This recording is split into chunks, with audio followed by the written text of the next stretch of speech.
I did not have sexual relations with that woman.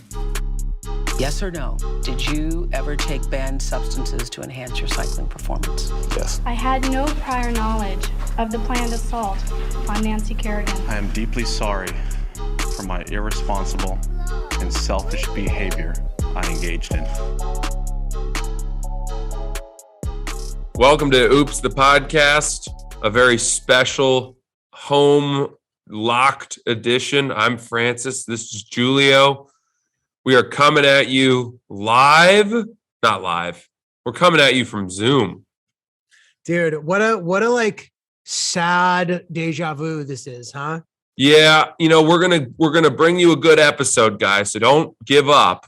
But I have COVID. First time. First time, as far as I know, that I've ever had it. I don't think I've had it, Julio. Dude, and that's was my second thought just now was like, thank God that we can sit here and laugh about you having COVID. Like the last time we were Zooming, that would not have been as light of a matter as it is now. No, exactly. No.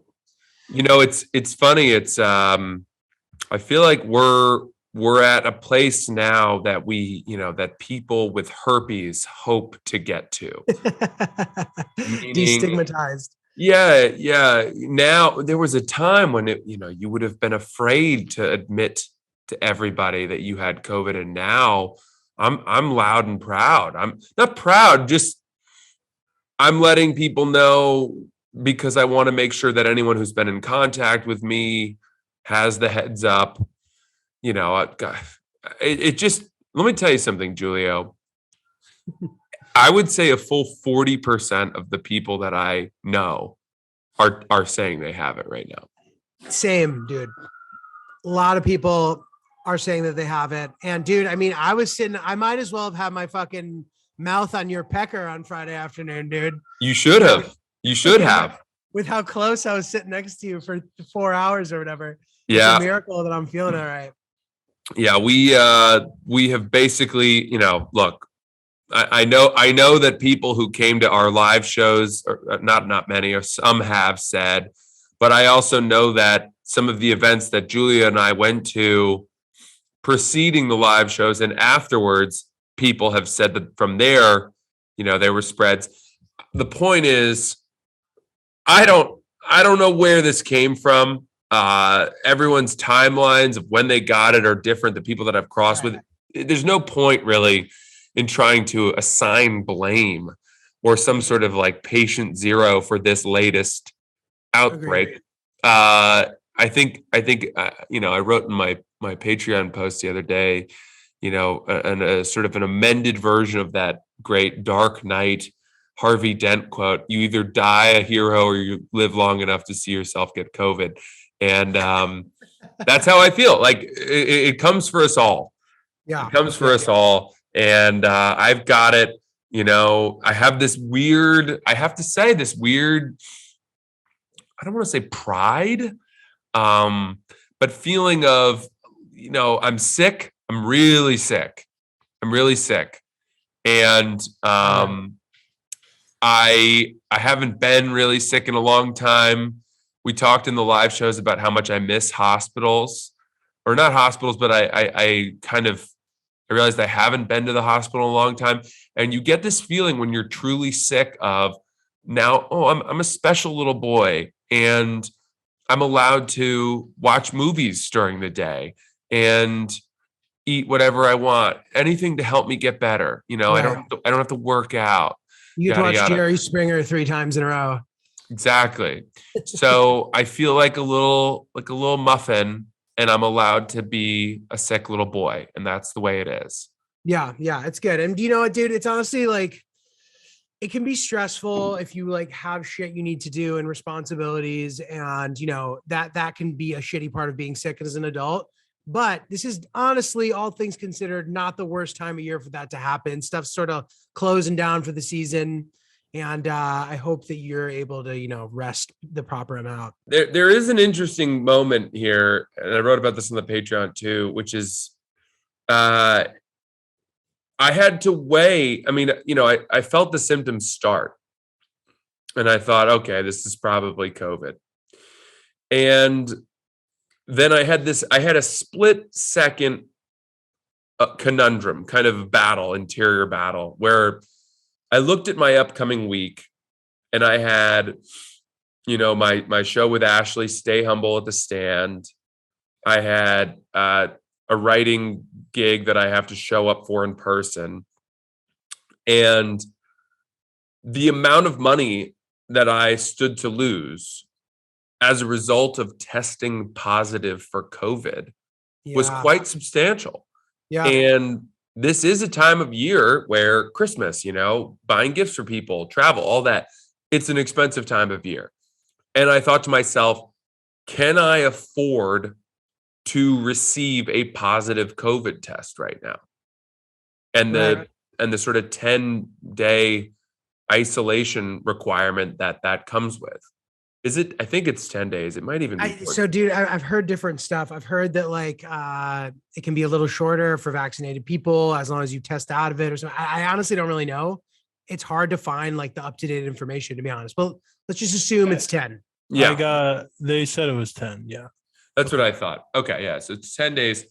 So, it takes me right up to Christmas. It's the 2 weeks before Christmas that I won't be able to work. And, there's no sick days or paid time off for what we do. You get paid if you're there.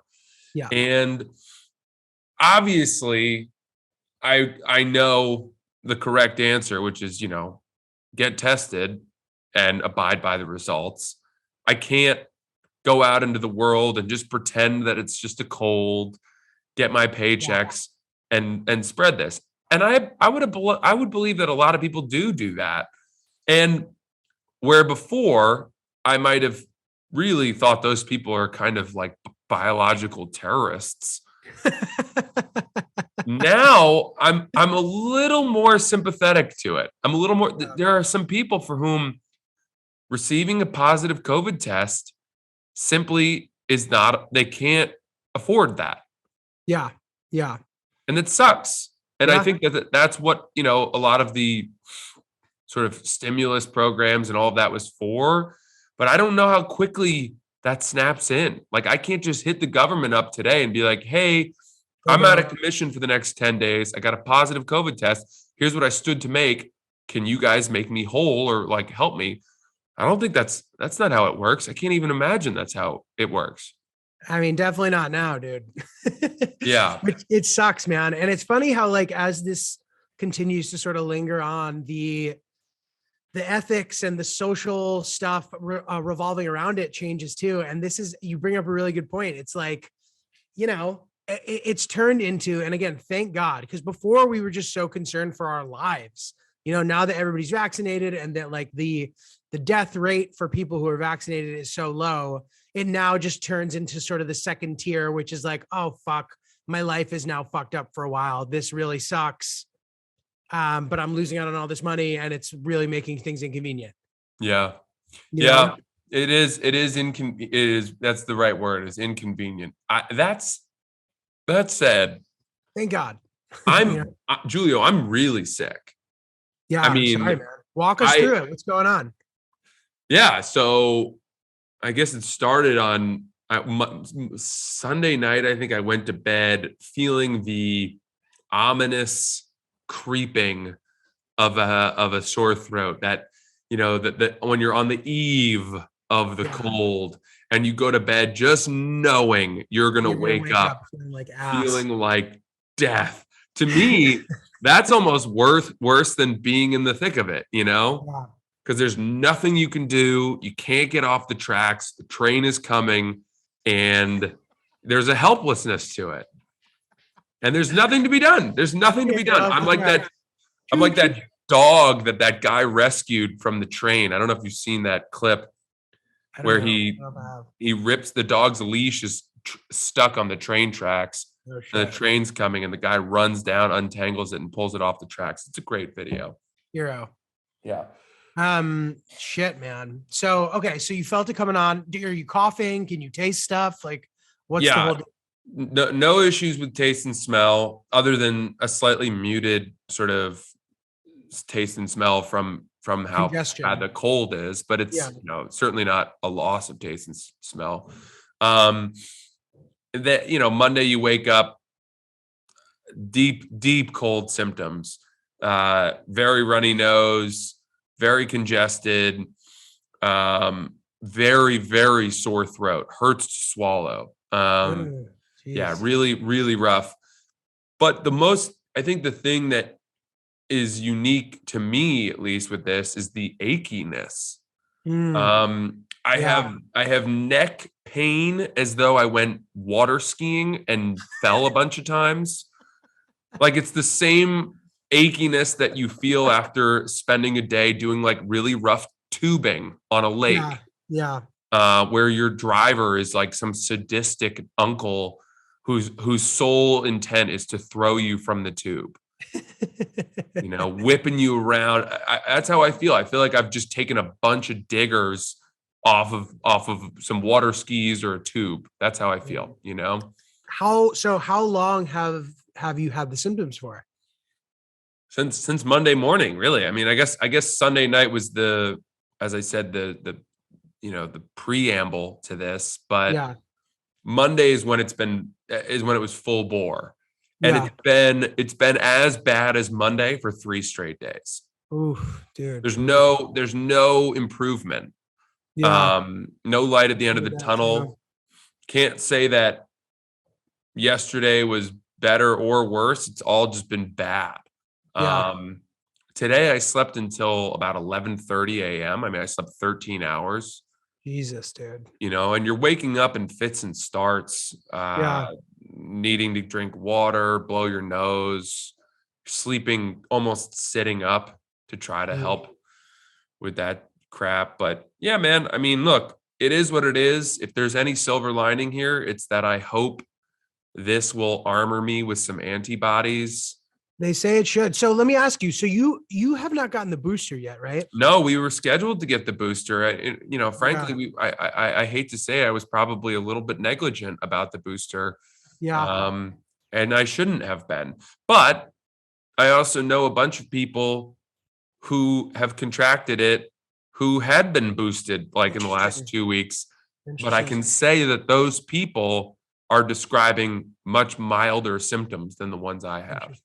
So I think now the protocol for you, they say, is you're not supposed to wait to get it now that you have the real deal antibodies for a bit.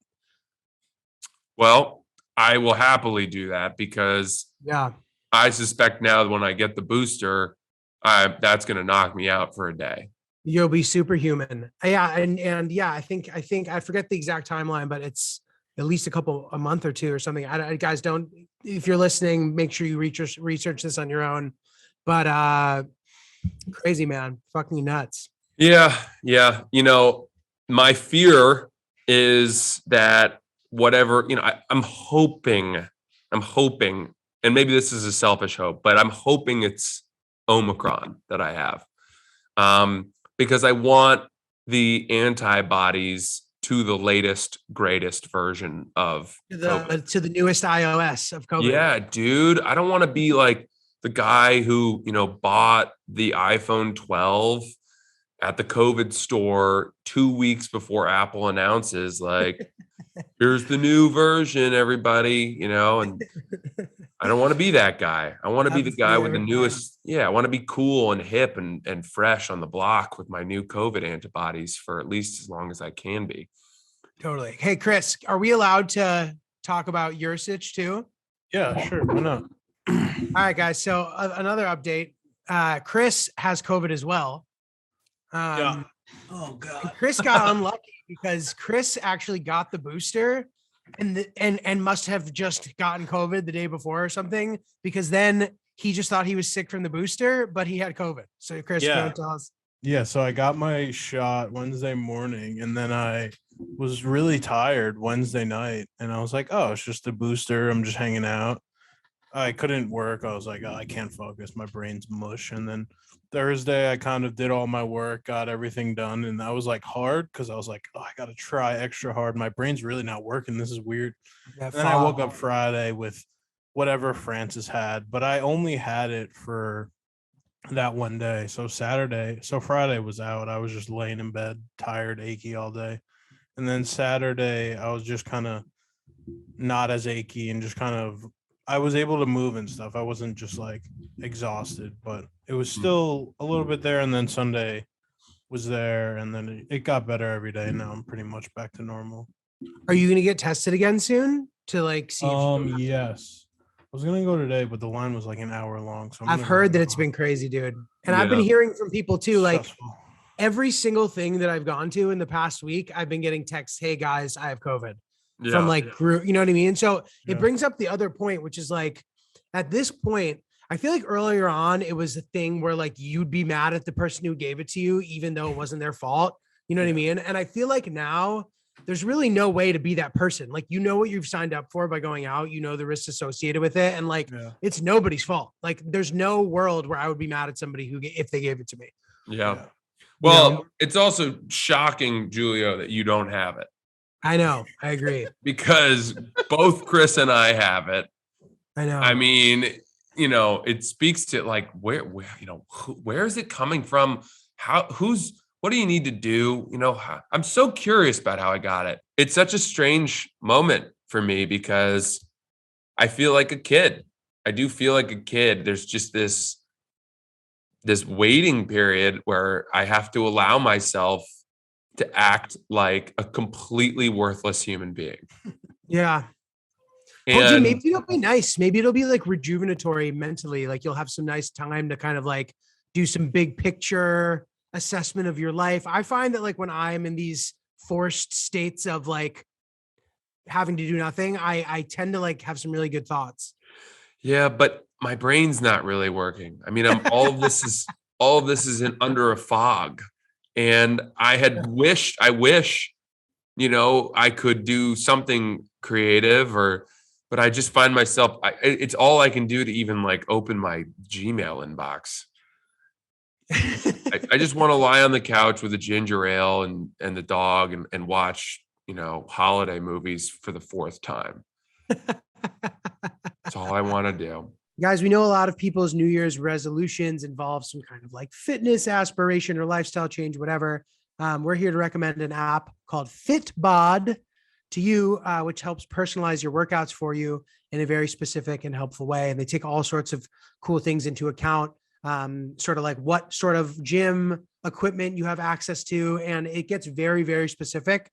And I know for me, that's very helpful because a lot of the times if I don't have really specific shit lined out for my workout, I start kind of negotiating with myself to like get out of doing stuff, whether it be skipping a final set or like if I'm in the gym winging it, I don't personally have enough sort of discipline to be able to wing it and have a good workout happen. So an app like Fitbod is really helpful for me because it sort of helps keep my shit really specific and organized for me. We know that it can be really hard to make time for yourself to get into shape and all that stuff, but give yourself the benefit of the doubt and make it a priority and get in there and do it. Kick off the new year in the right way. Get started on your customized fitness plan from Fitbod. Get 20% off a membership when you sign up now at fitbod.me/oops. That's 25% off of your membership at fitbod.me/oops. Get in there. Well, dude, I'm really grateful that we were able to get our live shows in before all this started to happen. Same. Because if our live shows were this week, like, first of all, you have COVID. Even if you didn't have COVID, we're getting back into that territory of, is it irresponsible to have these big events right now type of thing? You know what I mean? Yeah. So it was nice to like get to do the beta tester of our shows and then kind of like take the rest of the year and then figure out next year. You know what I mean? Agreed. I did, you're not going to believe this. I did do a 20-minute Peloton yesterday. Wow. How was it? Brutal? It was hard. I mean, it was the worst performance I've ever had on the Peloton. But I looked up, is it healthy enough? Are you fine to exercise when you're sick? And most of the web results I saw were, moderate exercise when you're sick sometimes can even help bolster your immune system or you're fighting of the, and I kind of thought that, get Makes the sense. sweat a little bit, and man, it was really hard, but I felt like, I don't know, I didn't want to go 4 days without exercising. I didn't want to go a week without exercising. So You got I her did it. done, dude. Yeah, I did it. And while I was doing it, I felt like Thor. That was my flu game. My Michael Jordan flu game is me doing a 20-minute Peloton in the thick of COVID. Nice, dude. I Yeah. love it. I love it. Well, dude, I got an update. I talked about what I was getting Hill Dog for Christmas, but I didn't talk about how it went. Yeah, right? I You don't remember. did, I thought. No? You did.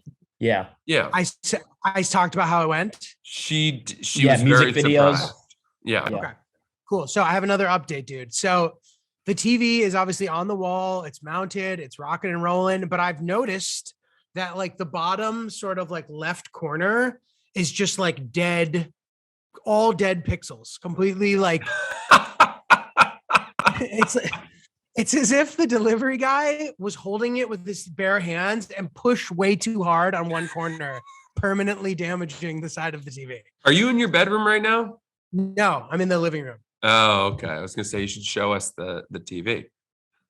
So this is the thing. I would have to turn it on. It would be hard to see via the Zoom. But dude, like, there's no way to tell that this problem was the problem until the TV is on, and then only like certain colors too you can see it.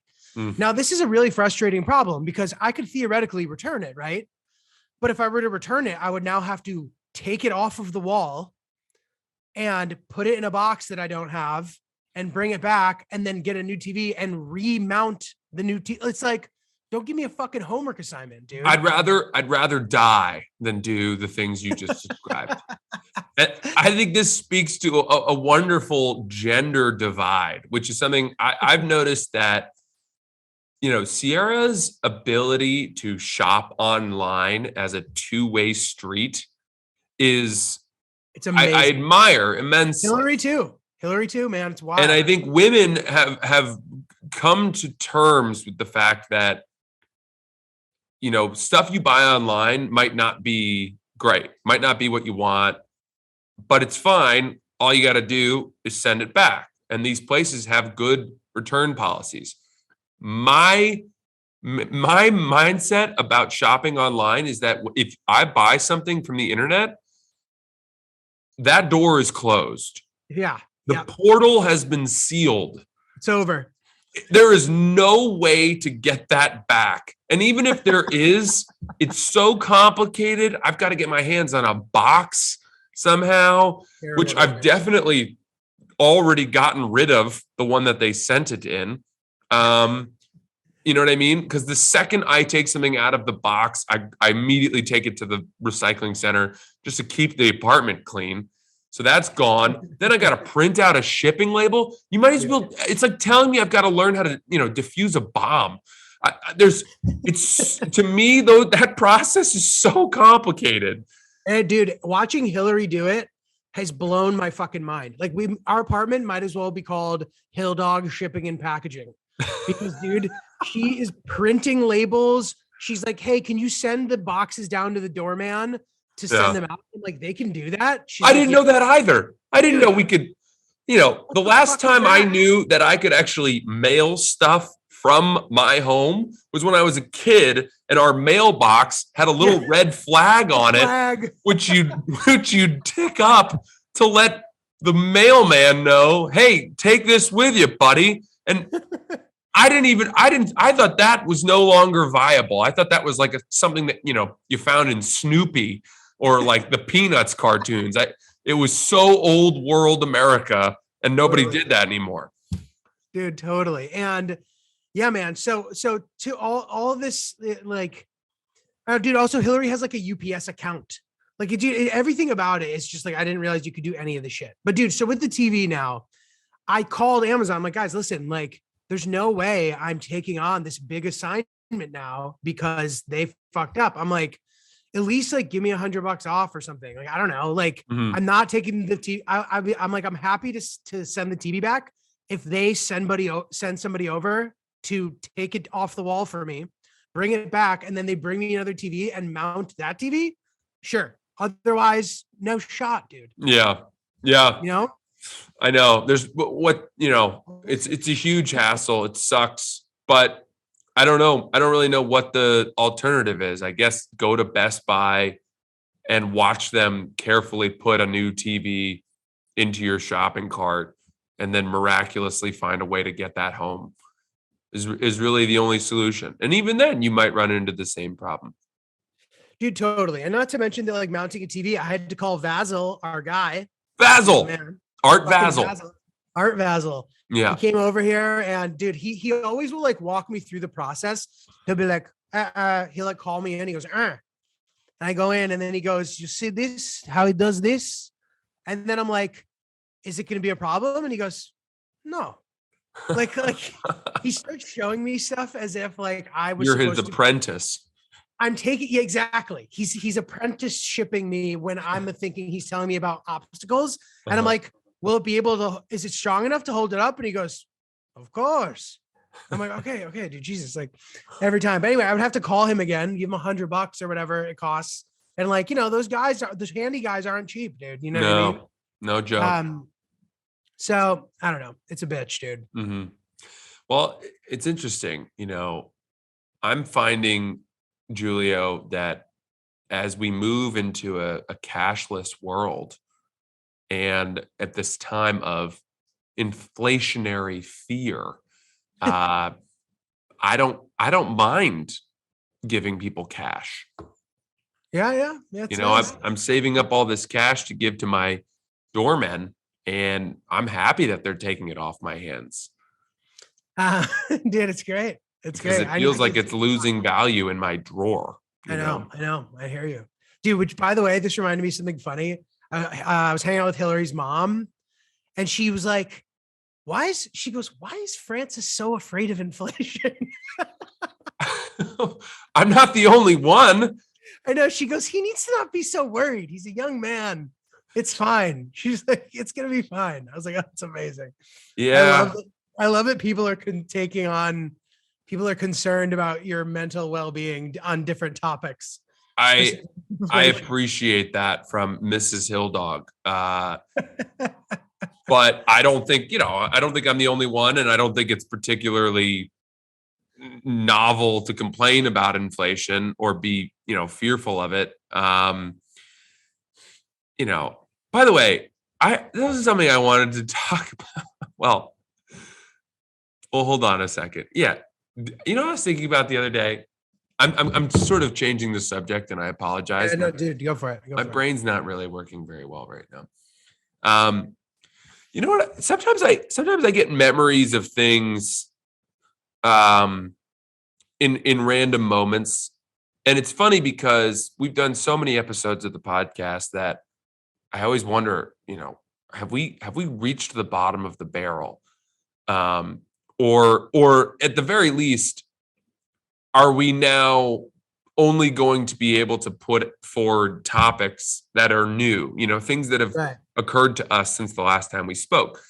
But then you just have these memories, these memories of things that you're like, I haven't told anyone about that. So I distinctly remember watching the Super Bowl with my family as a kid, and religion did not have a major hold in our household. I think my parents, they brought us to the Episcopalian church as a cultural exercise to sort of show us this side of the world if it was something that interested us.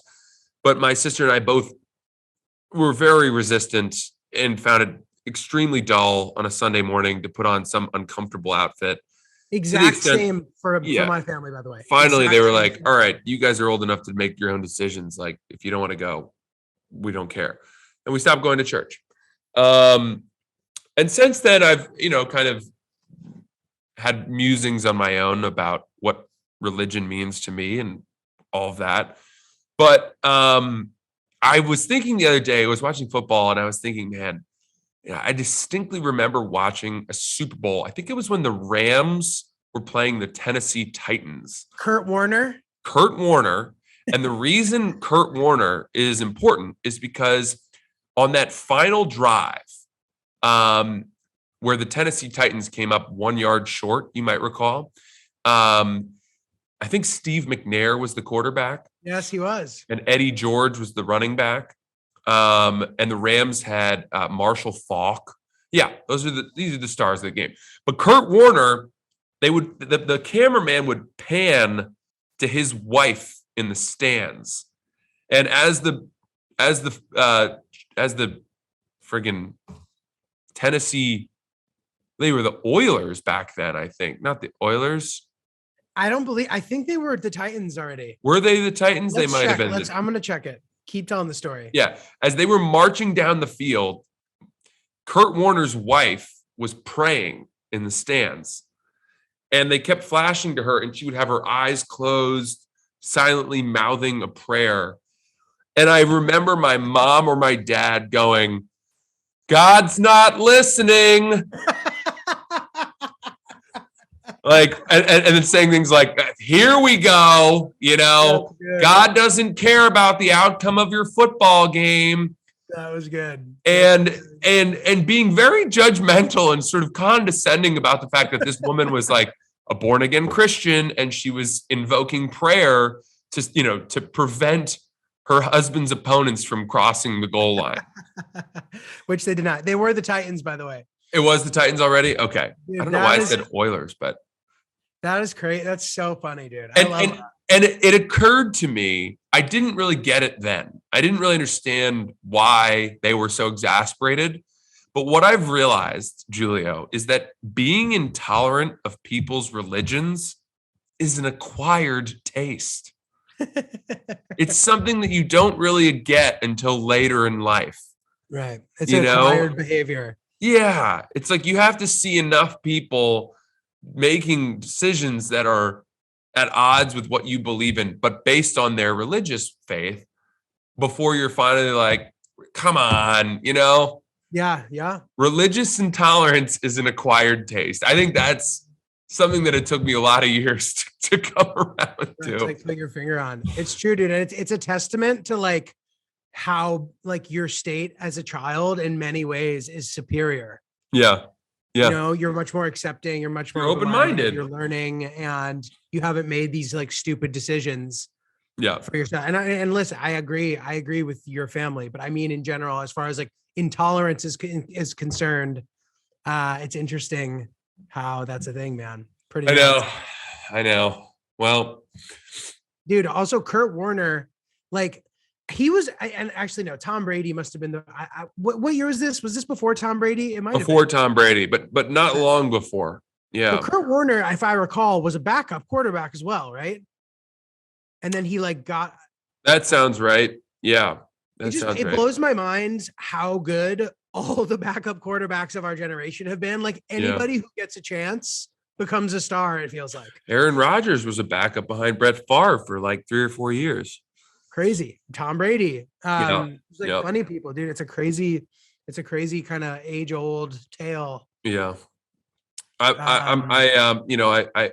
do some sports gambling with some of my friends, very lightly dipping a toe here and there. And this season. It's fine. I'm right around even. This is something I would encourage anyone who likes to gamble on sports to do. And I really don't. My unit size is very small. I'm not, because we've talked about this many times, but like the displeasure I get from losing money gambling so far outweighs the pleasure I get from winning, that I know myself well enough and abstain from doing it, at least in my mind, to a healthy degree. So, but we have there's a gambling group chat where basically like there are enough people in it that people will pitch a bet that they want. They'll say like, I want the Packers. Oh, nice. In this game, -3, and then someone else takes the other side. And that means that you don't have to pay a bookie the vig, right? So you're not like, for anyone who doesn't gamble on sports, if you bet through a sports book or a bookie, and you want to bet $100, you want to win $100 on the Packers, you have to risk $110 typically. Right. And that 10% is the commission that a bookie will take, which, is what gives them overall an edge. It makes Vegas profitable because they are taking a commission. But if you bet with your friends and someone just takes the opposite side, you don't lose that 10%. And it turns out that makes a huge difference. That actually makes it a much more quote unquote fair playing field. But what happens is, you'll watch as certain guys start getting more and more excited or more and more, raising their bet size, placing tons of bets, losing a lot of bets in a row, and then doing one final bet on Sunday Night Football to try to win it all back. And then, if that crashes and burns, these guys will exit the chat. And there's you can see it coming where they're just lighting themselves on fire. And then it's one final push into the middle of all their chips where, if they lose that, they're basically going to have to take a break. And there's one guy lost so many bets in a row that he finally retired. He was like, sorry guys, been a rough gambling year. I need to take a break for a while. And he left the chat. And I was so sad to see him go because my whole gambling strategy was to just take the opposite of whatever this guy was doing. And it had proven that cool. Yeah, he was just that, that obvious. So each time it happens, you just want to be like, good night, sweet prince, may angels sing thee to thy rest. And it's always a sad moment to see these guys crash and burn out. Hilarious. Yeah.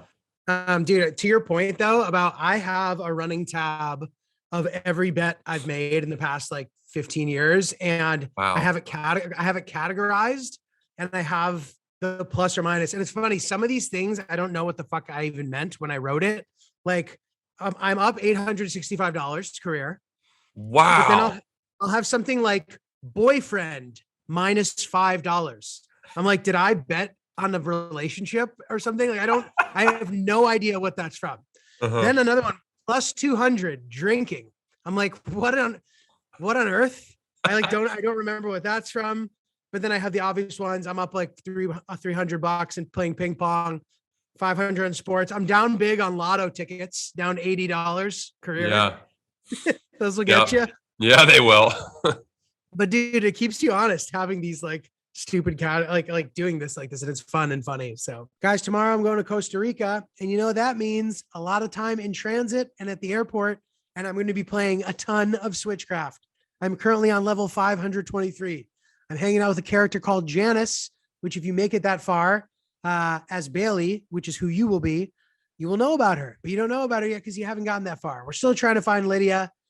She is our good friend who has disappeared from the academy, and we're trying to find her. It's a very whimsical, interesting sort of witchcraft story that's driven forward by a classic match 3 game where every time you beat a level, you are given sort of, I guess, tokens. I don't really know what they are, but they allow you to continue on with the graphic novel and the story. And it has become my guilty pleasure. I cannot stop playing this game. If you're looking for a new game to play, we highly recommend you playing Switchcraft because you will not be able to put it down. I love this game. So go to the App Store, wherever you can download games, get Switchcraft. And, for me, I came for the match 3 game and I stayed for the interesting graphic novel. And I'm looking forward to getting to the bottom of it. Switchcraft, download it today. It's free. It's awesome. Dude, you mentioned lotto tickets. We in college for spring break, we were in the middle of our lacrosse season, so we would never get spring break. And I'm sure it was the same for you. It sucked. The whole campus would go to the Dominican Republic or some crazy, Punta Cana and have a blast. And we'd be at school, we'd have a game of spring break. We'd have a game on Saturday, and then we'd typically have a game on Tuesday or Wednesday of the next week, and then another game the following Saturday. But you guys were just in Cambridge still? Well, or did you go on like a trip? Because we usually at least went on a trip. We usually went on the road, but it was never good. I mean, one year we played Penn on Saturday, and then we played Duke on Wednesday, and then we played Denver the next Saturday. So that means you were just like traveling a shit ton? Yeah, we lost all 3 games. And we were like, checking into new hotels, flying across the country. We were, getting in late. I mean, we got into the Denver airport at like 11 p.m., midnight or something, and we had to wake up the next day at like 8 a.m. to play Denver at altitude. Got you're smoked. Just chugging wind, those balls whizzing past your head. We'd been in Raleigh, Durham at some shit hotel all week, practicing on a grass high school field, around getting thrashed by Duke. Yeah. And it wasn't it was probably the worst spring break you could have had. Yeah, that's tough, dude. But the one silver lining was that this was my freshman year. Around my birthday was in the middle of that week, I remember, and we had a couple guys, like we had a couple seniors who really had chosen to sort of revolt against the new coaching regime, and we were staying in seniors, man. Yeah, they were cool guys, seniors. And for my birthday, they invited me and the guy I was in my hotel room with, another star, one of the stars of our team, of our class, Dean. These 2 guys invited us to come to their hotel room later that night, and they had gone to the gas station across the parking lot from our hotel and bought a case of beer, which they then tied sheets together and fed it out the line we were on the 3rd floor of the hotel, and we couldn't risk bringing a case of beer into the hotel and having the coaches see us. So they tied sheets together and then sent a line out the hotel room, and then someone at the bottom tied that around the case of beer, and then we all hoisted it up and just got drunk in their hotel room secretly. That's hilarious. But the other funny part of it was, we were playing like poker. Someone had brought poker chips. So we were playing like poker. Everyone's sitting on the beds. It was pretty fun. And it got me in the mindset of gambling. And so I went back to that gas station and bought a scratch ticket and lost, and then bought another one and lost, and then bought another one and lost. And finally, the guy at the gas station who's selling me these scratch tickets goes, "Sir, do you have a gambling problem?" Oh my God. And, looking back, like, he was so sad to see me, just because I'm scratching them right on his counter, with a penny from his like give a penny, take a penny slot. But looking back, the fact that like he watched me just buy 3 $5 scratch tickets and lose on all of them and keep buying and finally walk away after losing on 4, and him being like, I need to speak up. I need to intervene with this stranger and make him aware of his gambling problem. Like, dude, if I could show that gas station guy some of the people I know now who are in these chats after like losing $10,000 betting on the Cardinals or whatever, like, buddy, I had a gambling problem. You should see some of these degenerates. Maybe it's because like you were young and he thought maybe I help this guy before it gets too bad. Yeah, nip it in the bud. I'm grateful, definitely. Dude, it was so funny. I remember we went to Florida one year for our tennis trip, and one of our best wins, we were playing Florida Atlantic University, and dude, so like we won by a technicality, which was really funny. Like first of all, I think we showed up and like they were under teamed. So like we already won like a couple of the points by default. And then I think another guy like walked off the court in the middle of his match. So we just need to like win one more match. And I forget what happened. Like if somebody happened to win or they just like had to put their worst player in the starting lineup, but I'm like fairly certain that we didn't actually compete at all and won all 4 matches that we needed and beat them 4-3. Wow. And they were like the 18th team in the country. Like, I don't know what happened, if the team was having a mutiny or something, but it was like a hilarious, dude. I'll take a win's a win, dude. Hell yeah. Hell You yeah. know? That's a nice Fuck it. feeling. Guys, we love Dadgrass here at Oops Podcast. And as you know, Dadgrass has actually become very ingrained in the lives of a lot of our listeners, which is I find to be hilarious.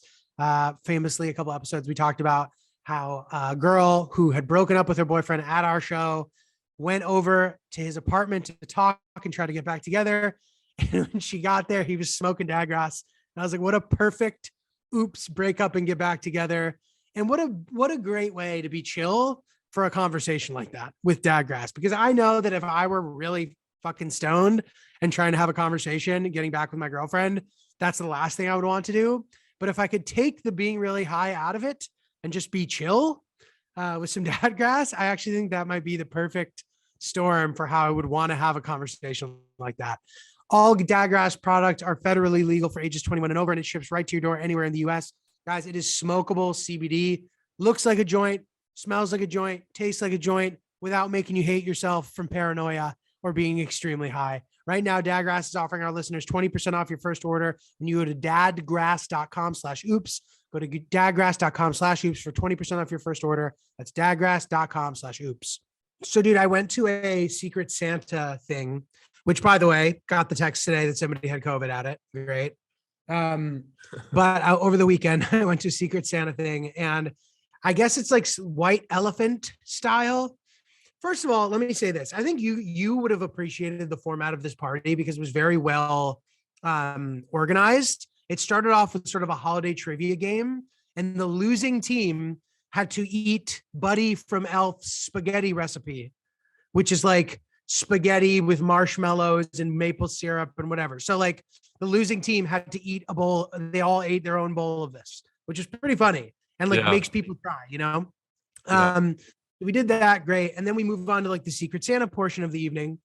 And I guess it's like the white elephant. Do you know about what that means? Isn't it where you can trade gifts or You something? can steal gifts. Yeah. So like you get, so anyway, like if you go first and you get something sick, the person who goes 10th can steal yours. And people can steal up to 2 times. And what happened, I was like last and I just got like the worst gift, which sucked. And then the thing that I was going to steal had already been stolen twice, which fucking blew. So I just ended up with this like gift card that I ended up giving to Hillary. So Hillary ended up getting 2 things. I got shit, which sucked. But it made me realize, dude, there's something funny about a gag gift for Secret Santa. Like putting some kind of like crazy sex toy in the mix or something, like as hacky as that might seem, it's not something that people do. And it's really funny for the party. And especially like stealing it even is hilarious, dude. I recommend to all of our listeners, if you guys are planning on going to a Secret Santa situation, you should bring a sex toy. It will really spice up the party. What was the gift you wanted to steal? So there were these glasses. To be honest, dude, I was like pretty tuned up at this point. So I like didn't give a shit about the gifts. So Hillary was like, I want those glasses, steal them when it's your turn. And then they had already gotten stolen again, so I didn't get to, but I was waiting on those and I didn't get to. And then I just ended up with a fucking Lululemon gift card that I gave to Hillary. That's not the worst. That's not the worst thing. It literally is one of the only things there that I have like no use for. You don't wear Lululemon ever? No. So I don't That's know. probably, you know why, Julio? Why? Because you're wearing your bird dogs. You're damn right, dude. What's the point of wearing Lululemon when you have a superior product in bird dogs? Oh man, dude. So Francis's COVID brain is sharp enough for that perfect ad placement. Well, I'll tell you, the bird dogs pants come with a built-in underwear liner that makes underwear obsolete. And as far as I know, there's no product at Lululemon that does that. So, Francis, let me ask you this. When you first started coming down with your COVID symptoms, have you just been wearing the same pair of bird dogs the entire time? Because I wear a different pair every day. And I'll be honest, I have this weird feeling of like when you're sick, I have to wear clean clothes every day. I do not, when I take a sweatshirt off from wearing it on a day that I was sick, I almost feel like I need to burn that thing. Because I leave them lying around and I'm like, I can't wear that again. That'll just keep me in my sickness. That's a sick sweatshirt, Yeah, I totally. Yeah. But I'm wearing my bird dogs right now. I got my pants on. You can tell right. Boy. Bird dogs. There they are. There they are, folks. No Go joke. to birddogs.com, promo code OOPS. We think you're still getting a whizzing football, but we suspect that might be changing up soon. So Hawk yeah. Use that, baby. You'll love it. Yeah.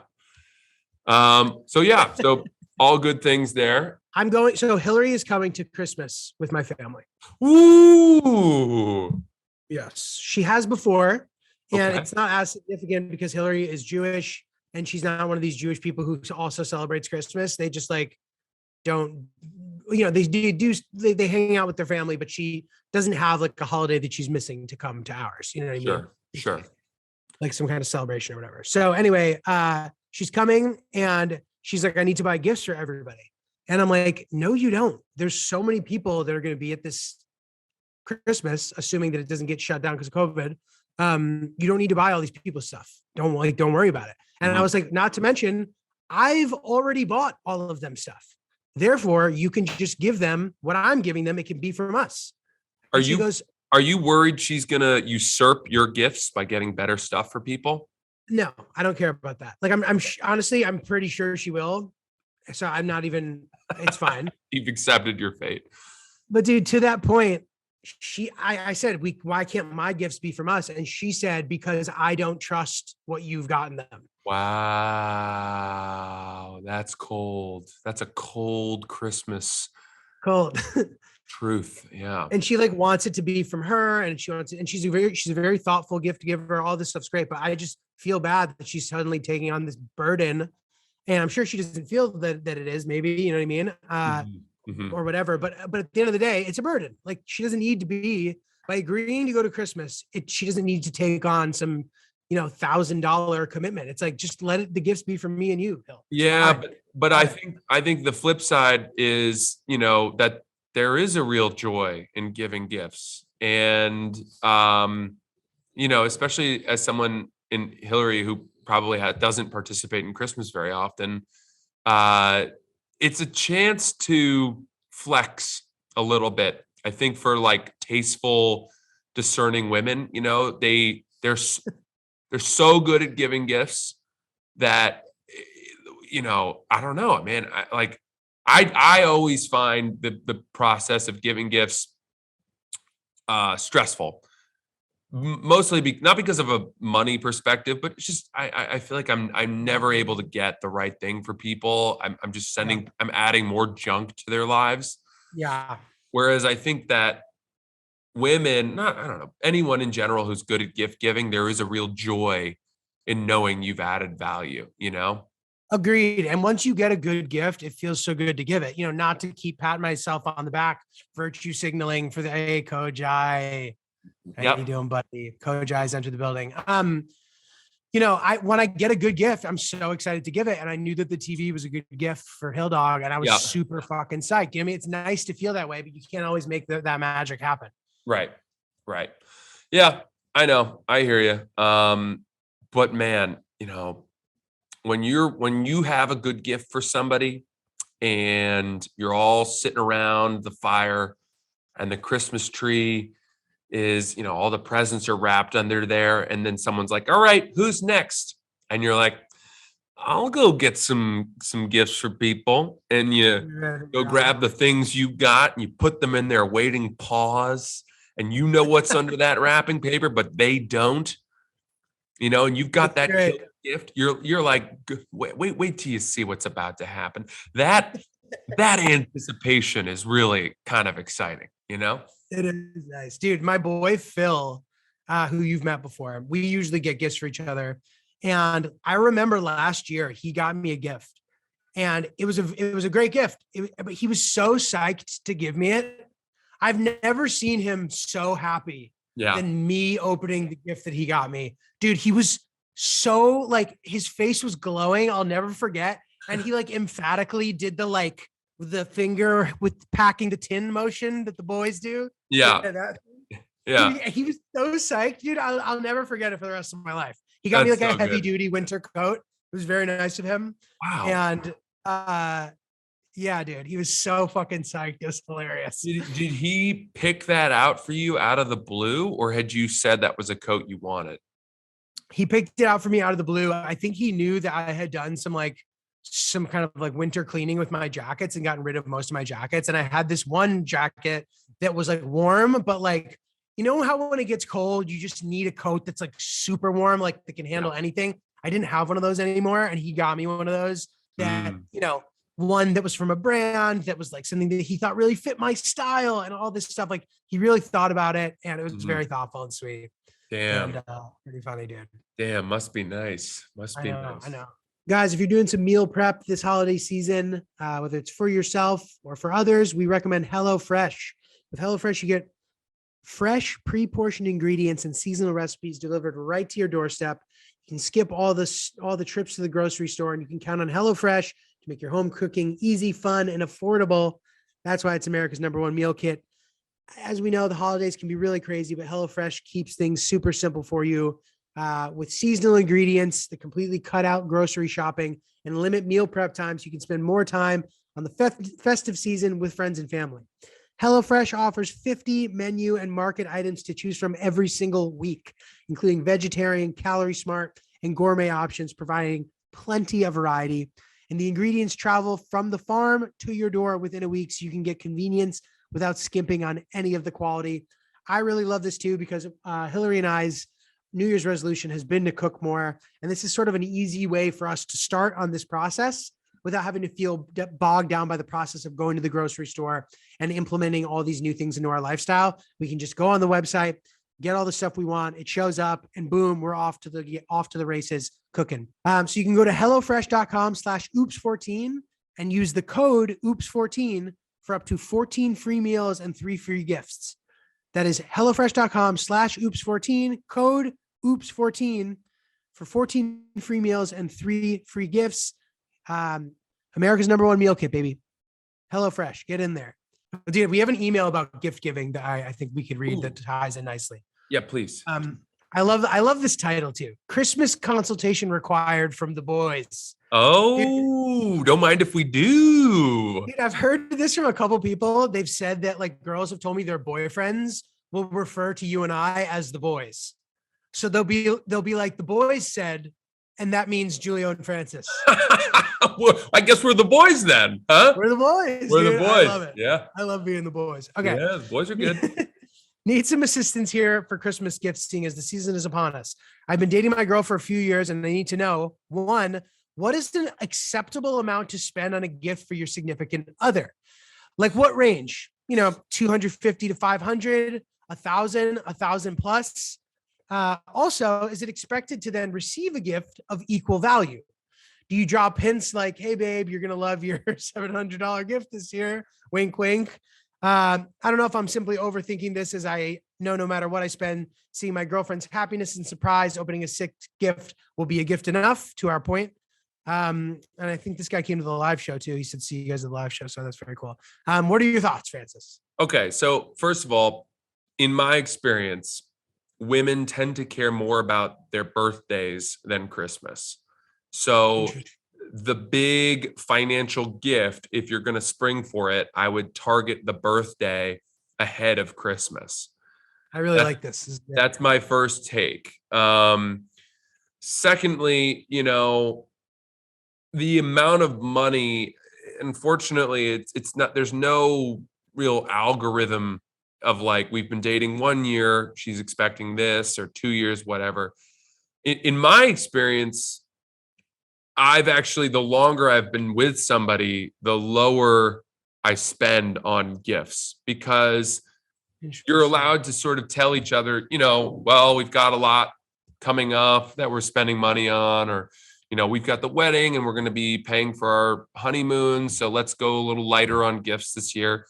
And we mean it, and we can be more honest with each other, because in years past, even if she might have said that, I still think there's probably, an expectation, and maybe it's just paying lip service, just some sort of humble price ceiling. Right. But whatever it may be, I think, look, it all depends on your financial situation, but there's definitely a way to get something really nice for $100. Yeah. You really can, whether it's something that requires some assembly so she knows that you did some work, or you've been really like paying attention to something that she just dropped as not even like a hint for Christmas, but like you're good at this, by the way, like 6 months back, she was like, my neck always hurts after we fly. And then you like bought her a really sick neck pillow or something, little things like that show that dude, that's my, sorry to interrupt, but because you had mentioned that I am good at this. What I do anytime, like Francis said, I hear any indication like that, I have a list of gift ideas for Hillary. So that makes it so that I'm never in a jam if I can't think of anything specific or whatever. Like I always have that list. And the way that you save money on gifts, to Francis's point, is being specific. So if you have a thing that solves a specific problem in your girl's life, it is super thoughtful. It's as thoughtful as can be. And there's a chance that it won't be as expensive. To me, the big price tag item is making up for not being thoughtful. Now, granted, Agreed. When you find yourself with your back against the wall and you're like, that's when you throw these Hail Marys and you're like, I just got to buy this crazy thing she told me she wanted, but is not really expecting, because I haven't, I've been lazy. Totally, dude. Totally. So yeah, I tried to and to be honest, okay, so this is the way I think of it. To Francis's point, the birthday's a big one. There are the 4 grand slams of girlfriend gift giving. Every year they come up. It is the birthday, the anniversary, Valentine's Day, and Christmas. Yeah, I don't know. I call it the Holy Trinity. I don't know why you include Valentine's Day in there. Valentine's Day is like roses and chocolates at best. Fine, but it's still something. And I've learned if you over deliver on Valentine's Day, it goes a really long way. Yeah, because even as much as everybody's like, oh, it's bullshit, it's a commercial holiday, all that shit, I was fully on board with that. I'm putting Francis to sleep literally with this. But if you show up ready to rock on Valentine's Day, I've found that it's really, really appreciated, even against somebody who claims they don't care. An excuse to make someone feel special. What a beautiful thing. So you might, and it comes at like a pretty good time of the year for me, at least, as far as like when everything is whatever. But you got to prepare for those 4 things, and you can sort of kind of like tailor how you're going to do it. To Francis's point, the birthday is the biggest deal, right? Yeah. You could kind of decide how you're going to approach each one moving forward, even if Valentine's Day is just sort of a romantic dinner and no gifts or something. Those are just 4 things that you need to be aware of, in my opinion. Francis is the Holy Trinity, fine. Yeah. But whatever. I got a gift that I think is a pretty universal winner. Which if you're in a jam, I would just say like, do this, which is a framed photo, is a really good gift. Stand by. Yeah, I mean, I hate to give free ads, but like FrameBridge does such a good job. And you can do it so quick. Yeah, there you go. You get a framed photo from a special moment, or like a picture that, the 2 of you like, or one that you like of the 2 of you, whatever, and just get that knocked together with a nice black wood finish, on the frame. Telling you, that's going to be a good gift 99 times out of 100. Dude, it's a winner. I believe I got that I just showed the screen picture of Hillary and I from when we were in Greece. I got that framed on another friend's suggestion. Ricky, actually, it was Ricky's suggestion. But Francis just literally recommended the same exact thing, which is funny that we haven't talked about this before. And the whole process was so fun. I had such a good time getting it done. Like I went to a print place. I got like a nice print. I went to the frame guy. Like it felt like this neighborhood experience. You know what I mean? Yeah. I'm walking around. Now I know the frame guy. Like I feel like such a fucking adult, dude. It's crazy how many framing stores there are in New York City, though.